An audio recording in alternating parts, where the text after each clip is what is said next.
How can we be lovers if we can be friends? Hey, this is MJ Dina, dating at Future Marriage University, and if you've been looking for love but frustrated with only finding friendship, then this is the man-to-man memo for you. If that's you, please believe me, I can relate. Yes, I did get married early in life. In fact, I got married right out of college, but don't shut me out. Don't shut me out. Don't do it. I'm well aware how early that is for our culture, where the average age for first-time marriage for men is 30. However, I was one of those rare romantics who wanted a girlfriend, and I mean a serious girlfriend, as early as 3rd grade. So while other homies thought that girls had cooties, I couldn't help but notice the booties. I mean the beauty. Made my heart say woot, woot, woot, wooty.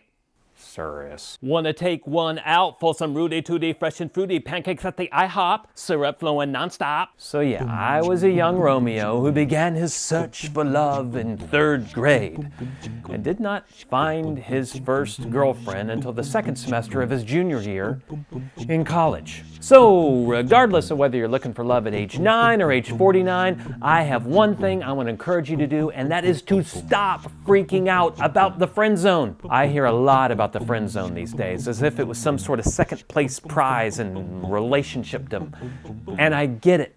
I felt the exact same way. But do you know what makes my almost 24 years of marriage to my wife, Julie, totally freaking awesome? We've learned how to communicate and listen, confess, forgive, cooperate, and just have fun together. Are we lovers too?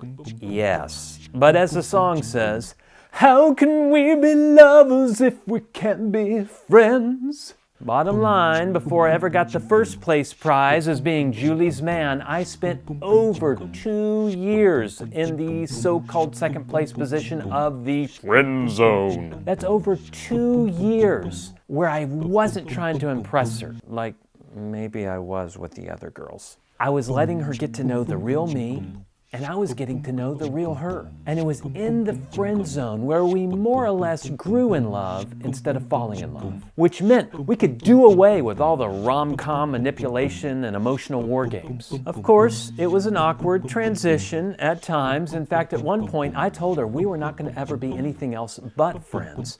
And then a few months later, I realized I really don't want Julie as my buddy. I want her as my baby. But even all that back and forth was less flirty and flighty than it was intense and intentional, because we both knew that we'd already built a friendship that we didn't want to screw up with some misguided romance. And we're not the only ones that have a story like this. Of course, probably most of the married folks you know began their relationship in the romance zone, and then they later had to learn how to build a healthy friendship, usually as some of the chemistry died down over time. That may be the norm, but it doesn't make it the wisest way. And even as I say that, I am not judging couples that began their relationship in the romance zone, because that is precisely the way I approached every other girl I wanted as a girlfriend. I did not set out to grow in love with my wife. I was dead set on getting a girl to fall for me.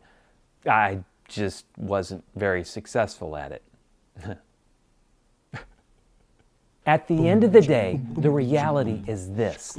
A legendary marriage is far more of a legendary friendship than it is a legendary romance. Most of the time a married couple spends is anything but romantic. But if the friendship is solid, then that makes the mushy, gushy stuff all the more delicious.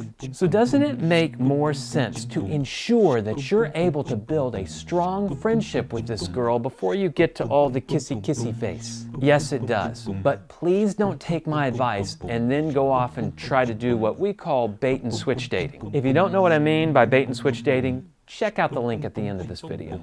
Thanks for watching. This has been MJ Dina, dating at Future Marriage University, with a man-to-man memo for you.